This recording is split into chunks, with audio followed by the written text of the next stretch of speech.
Alors, ce soir, j'aimerais partager avec vous traiter l'esprit de Laban. Que quelqu'un répète, traiter l'esprit de Laban. Dans les Écritures, dans le livre de Genèse chapitre 29, à partir du verset 12, Jacob apprit à Rachel qu'il était parent de son père et qu'il était fils de Rebecca, et elle courut l'annoncer à son père. Dès que Laban, que quelqu'un dise Laban, eut entendu parler de Jacob, fils de sa sœur, il courut au-devant de lui, il l'embrassa, il le baisa, et le fit venir dans sa maison. Jacob raconta à Laban toutes ces choses. Et Laban lui dit, certainement tu es mon os et ma chair. Jacob demeura un mois chez Laban. Puis Laban dit à Jacob, parce que tu es mon parent, me serviras-tu pour rien? Dis-moi, quel sera ton salaire? Or Laban avait 2 filles. L'aînée s'appelait Léa et la cadette Rachel. Léa avait les yeux délicats, mais Rachel était belle de taille et belle de figure. Jacob aimait Rachel et il dit, je te servirai 7 ans pour Rachel, ta fille cadette. Alors, j'aimerais porter ceci à votre attention. Premièrement, par les Écritures que nous venons de lire, quelle est notre attention ce soir? Voici l'histoire d'un homme appelé Jacob, celui qui a reçu la bénédiction de son père. Nous savons que son père Isaac venait juste de le bénir. Et il a volé la bénédiction de son frère Esau. Il a fui et s'est rendu chez Laban. Maintenant Laban a dit, est-ce que tu resteras avec moi un mois? Et il a dit non, je serai avec toi pendant 7 ans. Et j'aimerais marier Rachel. Et ça c'est très important à remarquer. D'après ce que nous avons lu dans les Écritures, nous remarquons que Laban est plus qu'un être humain. C'est un système spirituel. Il y a des gens dans la Bible qui n'étaient pas seulement humains. Il y avait un système spirituel derrière eux. L'une de ces personnes, nous avons parlé d'une femme, d'une dame appelée Jézabel. Alors, dans le Nouveau Testament, vous entendrez parler de nombreuses fois de Jézabel, l'esprit Jézabel. Cette personne n'est plus une personnalité, mais c'est une principauté. Alors, nous pouvons dire de même en ce qui concerne Laban. Laban ici, j'aimerais que vous voyez quelque chose qui est très important. Laban a proposé quelque chose à Jacob, disant qu'il voudrait qu'il soit ici pour 1 mois. Et ensuite, il lui donnerait ce qu'il voulait. Et Jacob dit, je veux marier ta fille. Et je serai avec toi pendant 7 ans. Et voilà ce que sera mon paiement. Alors, nous allons voir qu'éventuellement, lorsqu'il a travaillé pendant 7 ans, la Bible nous parle de lorsqu'il était sur le point de se marier à Rachel. Et la Bible dit, dans la nuit, dans ces jours, auparavant, c'est pas comme vous venez à l'église et qu'on vous amène sur l'autel et on dit, je le veux, jusqu'à ce que la mort nous sépare. Non, il n'y avait rien de ce genre. Si vous vous mariez la nuit, on vous mettra dans une chambre. La chambre était sombre, d'accord? On vous amènera votre femme. On vous mettra vous deux dans la chambre, on vous fermera à clé. Et le matin, on vous déclarera mariés. Alors, il a attendu pendant 7 ans, cherchant ou attendant Rachel. Et cette nuit-là, lorsqu'on devait lui donner sa femme, il faisait sombre, il n'y avait pas d'électricité. Alors, une femme lui a été donnée cette nuit même. Et dans sa pensée, c'était Rachel. Et le matin, ce n'était plus Rachel, c'était Léa.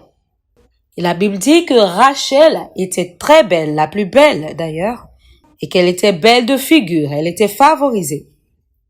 La Bible dit qu'elle était plus favorisée, très bien favorisée. Et il a travaillé pendant 7 ans et lorsque le moment de la moisson a sonné, on lui a donné une moisson qui était défavorisée, une moisson qui était non voulue et une moisson qui était inespérée. On lui a donné une chose différente. Il s'est réveillé le matin et il s'est rendu compte qu'il n'avait jamais travaillé pour ceux qu'il a reçus. Il n'a jamais voulu cela. Et Laban dit, voici comment nous fonctionnons ici. Il y a un esprit de Laban. Et vous voyez que vous avez travaillé pour ceci. Mais on vous donne une moisson différente. Et la réponse à cela, c'est, voilà comment nous faisons les choses. Voilà comment fonctionne le système de Laban. Un système dans lequel on vous donne ce qu'on veut et non ce que vous méritez. On vous donne ce que l'esprit de Laban dit que vous méritez recevoir. Non. Est-ce que vous êtes prêts pour ceci? Le Seigneur m'a parlé concernant cela. Il a dit que nous devons prier parce qu'il y a une forte force spirituelle qui se manifestera dans les prochains mois. Plusieurs personnes expérimentent déjà cela. Lorsque vous travaillez d'arrache-pied, mais que vous obtenez de différents résultats. Ce pourquoi vous avez travaillé, c'est ce que vous espérez recevoir après. Mais imaginez que quelque chose pour lequel vous avez travaillé d'arrache-pied et vous avez tellement investi vos efforts à l'intérieur. En retour, on vous donne de différents revenus. Dieu a dit qu'en ce moment, nous devons prier pour que ce en quoi nous croyons pour Dieu, que ça soit exactement ce que nous recevrons. Et je crois fermement que quelqu'un est sur le point de recevoir cela au nom de Jésus. Alors si vous croyez, levez vos mains et vous dites, au nom de Jésus, tout esprit de Laban n'affectera plus jamais ma vie. Alors, qu'est-ce que l'esprit de Laban?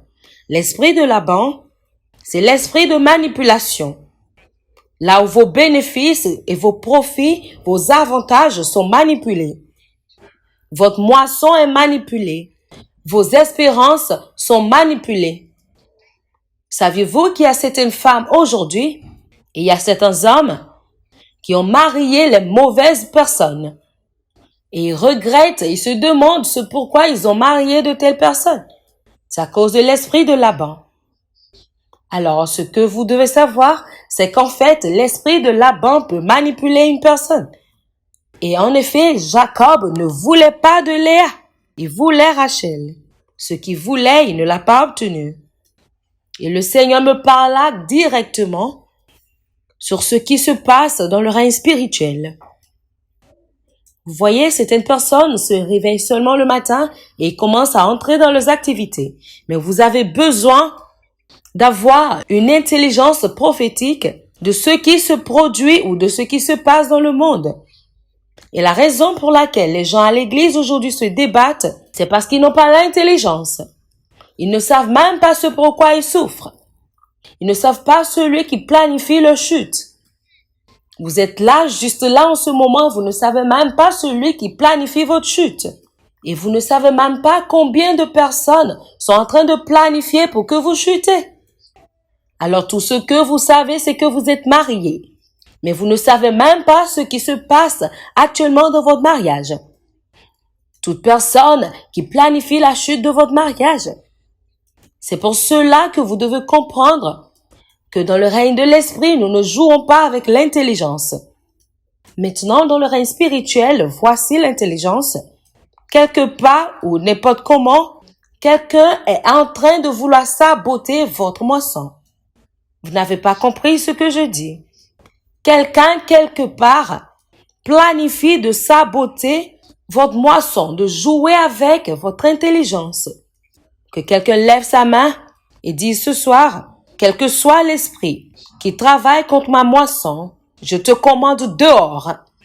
Dites dans le nom de Jésus, ce soir, je reçois ce que je mérite. Ce soir, je reçois ce que je mérite. Ce que je plante, c'est ce que je moissonne. Que tout esprit de Laban ne sera plus jamais dans ma vie. Par le nom de Jésus. Par le nom de Jésus. Par le nom de Jésus. Maintenant, pendant que nous continuons les Écritures et le partage de la parole, au verset 26, la Bible dit, à partir du verset 25 plutôt, le lendemain matin, voilà que c'était Léa. Et Jacob dit à Laban, qu'est-ce que tu m'as fait? Qu'est-ce que tu m'as fait? N'est-ce pas pour Rachel que j'ai servi chez toi? Pourquoi m'as-tu trompé? Alors, revoyons cela dans une autre traduction. Dans la traduction de la Nouvelle Vie, il est écrit: le lendemain matin, il y avait Léa. Et Jacob dit à Laban: qu'est-ce que tu m'as fait? Je t'ai servi pour Rachel. Pourquoi m'as-tu trompé? Pourquoi m'as-tu trompé? Et quelle était la réponse? Laban dit: ce n'est point la coutume dans ce lieu de donner la cadette avant l'aîné en mariage. Alors, tous les 7 ans que je travaillais pour, tu ne savais pas cela? Mais bien sûr qu'il le savait. Mais c'était simplement le système de Laban. Et j'aimerais que vous compreniez quelque chose ici. C'est que l'esprit de Laban travaille d'arrache-pied tellement dans la vie de certaines personnes ici. Ils ont travaillé pour quelque chose de merveilleux et ils obtiennent quelque chose de contraire, d'opposé. Même lorsque Jacob voulait partir, Laban ne voulait pas le laisser partir. Parce que Laban manipule le système pour que vous ne recevrez pas votre délivrance. Alors, si vous regardez bien les Écritures et que vous les étudiez, vous réaliserez qu'il y avait plus que Laban. Est-ce que vous comprenez ce que j'essaie de dire? Au chapitre 31, vous réaliserez que Laban avait un esprit. La Bible nous parle d'un certain Dieu que Laban utilisait. C'était cet esprit qui avait la puissance de la manipulation. Alors, est-ce que c'est possible que je sois sous cet enchantement? C'est possible. Nous avons beaucoup de personnes aujourd'hui qui travaillent très dur, mais qui ont de différents résultats. Saviez-vous pourquoi? C'est l'esprit de Laban. Vous travaillez tellement, mais vous n'obtenez rien. Et même vos espérances. J'ai vu beaucoup de personnes qui peuvent avoir de l'argent dans leur maison comme ceci. Beaucoup d'argent. Et l'argent finira sans qu'il n'ait rien fait de tangible. Mais Dieu m'a envoyé en ce moment pour prier avec de telles personnes. Imaginez que vous me donnez de l'argent maintenant et vous donnez également la même somme à quelqu'un d'autre. Et dans l'espace de 5 mois, vous revenez pour avoir les résultats. Certainement que l'autre personne n'aura rien à montrer, rien de tangible, mais moi je vous montrerai de bons résultats. Ce n'est pas parce qu'ils sont de mauvais planificateurs, et non parce que également ils ne pensent pas. C'est vrai que parfois certains peuvent être de mauvais hommes d'affaires, mais parfois c'est un enchantement. Nous avons des personnes qui font les mêmes affaires, qui font la même chose, mais qui ont de mauvais résultats. Beaucoup de personnes qui font la même chose et ils obtiennent de bons résultats. Alors quel est le problème? Le problème, c'est que Jacob, qui est un homme béni, qui a reçu la bénédiction de son père Isaac, un homme à qui Dieu est apparu à Bethel, les anges qui montaient et qui descendaient sur sa vie, quelqu'un de ce genre pour lequel Dieu est descendu et à qui Dieu a parlé. Cette personne s'est rendue chez Laban et a commencé à se débattre. C'est possible que vous aussi, vous soyez ou vous opérez sous un quelconque enchantement, jusqu'à ce que Jacob ait réalisé quelque chose qui n'allait pas en l'esprit. Jacob a découvert qu'il avait besoin d'être délivré de Laban. C'était en ce moment qu'il avait commencé à se battre contre l'esprit de Laban. Et je veux vous dire quelque chose en tant que prophète. Je peux sentir cela. Quelqu'un m'écoute en ce moment et les choses vont tellement mal. Et tu te demandes pourquoi les choses vont aussi mal. Qu'est-ce que j'ai fait de mal? Mais il y a des gens également qui travaillent, qui sont même des patrons. Et même dans votre lieu de travail, peut-être vous êtes même le directeur. Et les vies de ceux que vous employez sont encore plus meilleures que votre propre vie. Cela ne se passe pas au hasard. Il y a un enchantement, il y a quelque chose qui ne va pas, que vous devez commander et cette chose doit partir. Il y a quelque chose qui se produit. Certains d'entre vous, cela ne vous arrive pas, mais cela arrive peut-être à votre frère. Vous avez essayé de prendre de l'argent pour le supporter, pour le venir en aide, mais jusqu'à aujourd'hui, lorsque vous le regardez, vous êtes désolé. Ce n'est pas lui. Il opère sous un enchantement. Ce soir, j'aimerais que vous vous teniez à la brèche pour votre frère. Ce soir, j'aimerais que vous vous teniez à la brèche pour votre sœur. Ce soir, j'aimerais que vous vous teniez à la brèche pour votre famille. Qu'est-ce qui se passe? Toutes ces choses qui se passent, qui se produisent dans la vie de vos membres de famille, ces choses ne sont pas normales. Quelque chose se passe et cette chose est spirituelle. Et seul un homme spirituel peut délivrer quelqu'un qui opère sous enchantement spirituel. Et ce soir, je commande à cette attaque de sortir dans le nom de Jésus, de sortir dans le nom de Jésus, de sortir dans le nom de Jésus. Levez vos mains si vous croyez, n'importe où vous êtes. Levez vos mains et croyez que quelque chose de plus grand se passe en ce moment. Quelque chose de grand se produit, n'importe où vous êtes. J'aimerais que vous pensiez à cela et que vous levez vos mains. Pensez dans ce domaine où vous voyez que l'esprit de Laban opère, que ce soit dans votre foi, dans votre prière, dans votre carrière, dans votre famille, dans la vie de vos enfants. Peut-être parfois vous attendez un appel.